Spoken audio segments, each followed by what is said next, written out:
What's going on, everyone? It's Adam here from No Shelf Space, and today we're talking about early impressions of Vampire the Masquerade chapters Montreal. Now, my father-in-law and I have been playing through all the prologues for all the characters as suggested by the publishing company when they sent it over to us. They said, hey, if you really don't want to read the rule book, do the 8 prologues. There's one for each character. Not only will it teach you about the character, but it'll also give you some of the basic gameplay mechanics. So we did. We played through them all.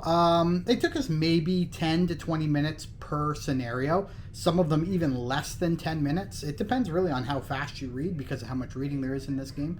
And so I wanted to come, before I even start, like we've got the Dark Omen chapter right here, and I've got it set up on the table. You're going to see that right now.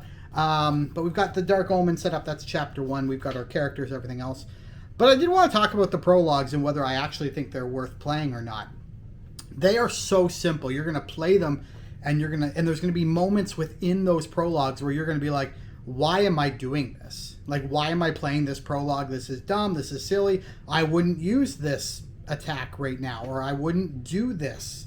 But the game and the prologues push you towards specific things.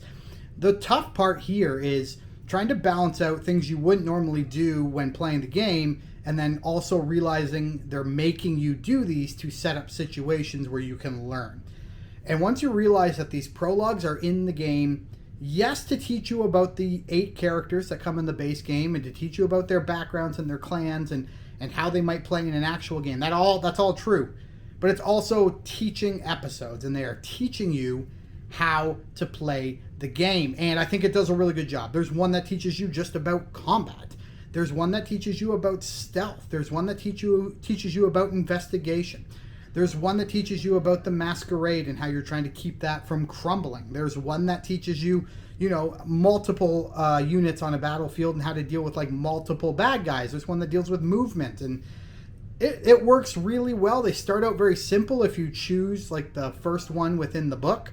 The book has them all laid out in order, so I'm just going to give you a quick show right here. So we did the Aaron Conway episode, then we moved on to Harold, and then we moved on, going through. And just by looking at each of them, you can kind of tell what you're going to learn. So and I don't know if you're going to be able to see this, but for Aaron, it says right here, fight your opponent to the death. That's the objective. So obviously, that's a campaign about fighting. For Harold, it says, find out what happened in your office. So the second one with Harold, it's about investigation, and we move on. Samuel is number 3, and it says, solve the conflict as per the prince's instruction. This is going to teach you about dialogue and branching dialogue tracks with multiple people, and you're going to be doing checks and things like that to try to figure out, hey, who's maybe telling the truth, who's maybe lying, who you should decide, who you should agree with, and things like that. Very, very interesting. We move on to Thomas. Now, Thomas is a bit of a bruiser, and he is a bruiser. And here it says, beat up the lowlifes. And in this situation, you're going to see multiple different characters right here. 1, 2, 3, and you're over here. You're going to learn in this scenario that how to use items in the streets. This is an action item. You can actually pick that up. That's a manhole cover, and you can throw it at people.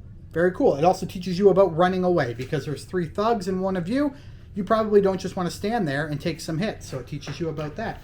We move on to Luciana, and her thing is to feed discreetly. So not only are you going to learn about feeding and healing yourself with blood and things like that, you're going to learn about stealth in this situation and how stealth works. It's kind of confusing if you just read the rule book, but when you play this scenario, it actually helps so much. We move on to Nico. Nico is Get Philip's Blood Vial from Alex Samar. Now, this is one kind of combines a bunch of different things. It's got investigation.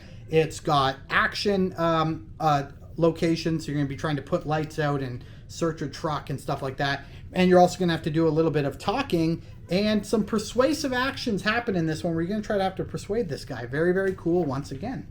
That's Nico.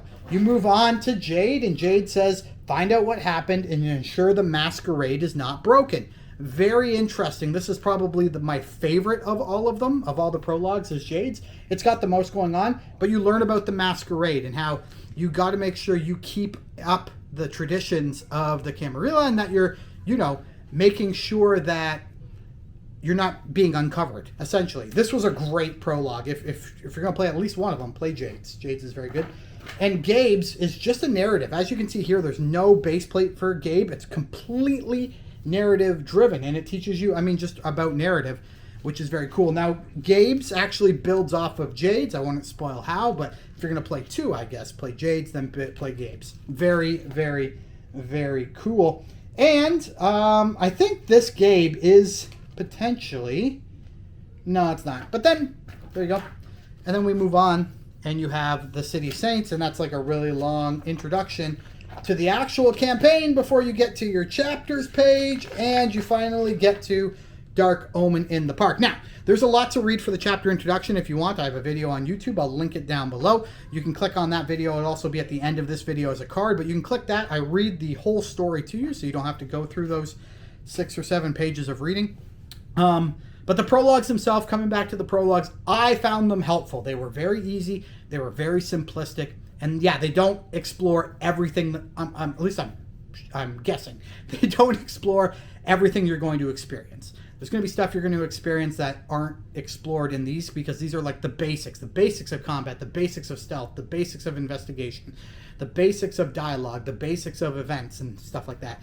But I would say do it. It's not a lot of time. We did it with 2 people, so I did all of the reading. My father-in-law played each of the characters, so they're meant to be played solo. But you can have a couple people. If you're going to have 4 people play, you can all sit around the table and learn those mechanics. You could even trade off playing as the various characters from each from one prologue to the next. But I recommend them. They don't take a long time. It's going to take up an evening of your time. Like if you're going to play this over a couple weeks, couple months, maybe once a week, this will take up one of your evenings, just getting through all this stuff and probably setting up your characters that you're going to pick for the future. But honestly, I think they're great. I wish more games did this with prologues that teach the rules instead of, you know, this is a thick rule book. There are 57 pages. Now that includes credits, notes, glossaries, but it's a 57-page rule book. And there's a lot, like this is a lot of stuff. Like there's tons and tons and tons of stuff in here. It just helps. And we still had to reference the rule book. We still had to hop in and be like, all right, what does this do? What does that do? What does this do? We still had to do all of those things. We still did. But it guides you. It guides you to those pages to learn a little bit more about how the game plays. And I really, really enjoy that. Guys, we're going to have a lot more on Vampire the Masquerade Chapters Montreal coming up on the channel. I hope you'll check it out. I hope you'll enjoy it. But until next time, we'll talk again real soon. Goodbye.